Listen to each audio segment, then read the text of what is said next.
Drama serial गुलाम बादशाह सुंदरी की next episode बहुत ही ज़्यादा इंटरेस्टिंग बनने वाली है, क्योंकि आने वाली एपिसोड में अब गुलाम सुंदरी को अपने घर ले आएगा। सुंदरी के पास रहने के लिए कोई जगह नहीं थी। एक उसका बाप ही था जो उसका सहारा था। उसके मरने के बाद उसके पास कोई नहीं रहा, बस एक गुलाम ही रह गया था जिसने उसका बहुत ज़्यादा साथ दिया। वो उसके लिए उसका हमदर्द बन गया। जिसके बाद बादशाह को ये बात पता नहीं थी कि सुंदरी उसके घर रह रही है, जहाँ पर गुलाम ने भी किसी को नहीं बताया, क्योंकि उसे पता था कि अगर उसके पापा को पता चल गया तो वो सुंदरी को मार डालेगा। जहाँ पर दूसरी तरफ बादशाह भी उसी वक्त गुलाम के क्वार्टर में पहुँच जाता है और आकर गुलाम से कहता है कि तुम उस दिन किसकी तदफीन कर रहे थे। जिसके बाद गुलाम झूठ नहीं बोलता और सारा सच उसके सामने खोल कर रख देता है। और फिर जैसे ही गुलाम उसको बताता है कि वो लड़की अब मेरे क्वार्टर में रह रही है, तो बादशाह कहता है कि मुझे उस लड़की से मिलना है, क्योंकि गुलाम ने उसकी बहुत तारीफ़ें की थी। तो बादशाह कहता है कि आखिर मैं भी देखूं कि वो है कैसी। जिसके बाद बादशाह जैसे ही सुंदरी को देखता है तो उसके पाँव के नीचे से ज़मीन निकल जाती है कि ये तो वही लड़की है जो इसको मैं पसंद करता हूँ, लेकिन ये इसके क्वार्टर में क्या कर रही है। जिसके बाद अभी सुंदरी देखने ही वाली होती है कि बादशाह वहाँ से पलटकर वापस आ जाता है और आकर अपने बाबा के पास चला जाता है। वो अपने बाबा से कहता है कि उस दिन जो आदमी आया था आपने उसको यहाँ पर क्यों नहीं दफनाया, क्यों आपने उसको यहाँ से दूर जाने का कह दिया। वहीं पर इसके बाप को बहुत ज़्यादा गुस्सा आ जाता है और कहता है कि मेरे मामलों से तुम दूर रहा करो, दोबारा तुम मेरे से ऐसे क्वेश्चन मत करना। जहाँ पर दूसरी तरफ उसी वक्त खुर्शीद बीबी के पास बादशाह जाता है और जाकर उसे कहता है कि गुलाम के पास एक लड़की है और वो बहुत ही ज़्यादा सुंदर है, उसका नाम सुंदरी है। जहाँ पर उसी वक्त खुर्शीद कहती है कि मुझे उस लड़की से मिलना है। बादशाह हैरान होता है कि फूफो, आपने तो आज तक बाहर कदम नहीं रखा और ना कभी जिद की है कि आपको किसी से मिलना है, तो आज आप क्यों कह रही हो कि आपने उस लड़की से मिलना है।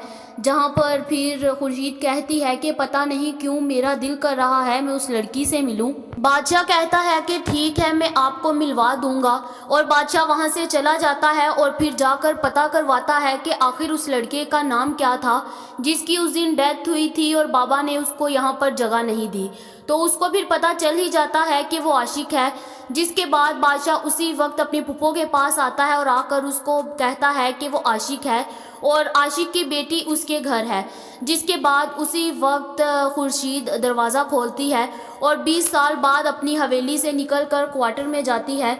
और जैसे ही दरवाज़ा बजाती है तो आगे से सुंदरी दरवाज़ा खोलती है और उसी वक्त खुर्शीद उसको गले से लगा लेती है और कहती है कि बेटा मुझे माफ़ कर दो, मेरी गलती नहीं थी, बस मैं अपने भाई के आगे मजबूर हो गई थी। जहाँ पर फिर बादशाह को भी इस बात का पता चल जाता है कि वो उसके फूफो की बेटी है। और फिर खुर्शीद कहती है कि अब मैं बेटा तुम्हें कहीं नहीं जाने दूंगी।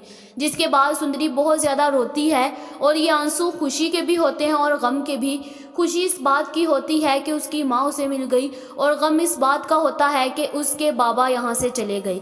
जहाँ पर फिर खुर्शीद अपनी बेटी के लिए हर स्टैंड लेती है और कहती है कि मेरे साथ जो होना था हो गया, अब मैं अपनी बेटी के साथ कुछ बर्दाश्त नहीं करूँगी।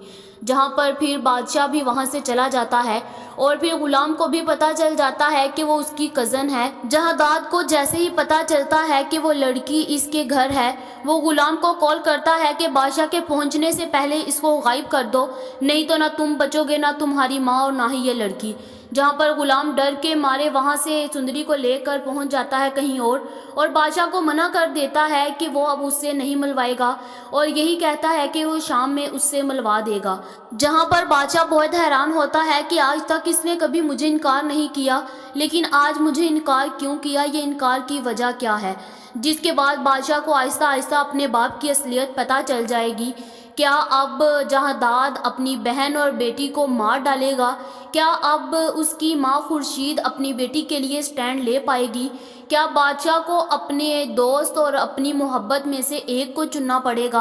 आप लोगों का इस बारे में क्या ख्याल है, कमेंट करके ज़रूर बताएं। ऐसी और वीडियोस देखने के लिए हमारे चैनल को सब्सक्राइब करना मत भूलिएगा।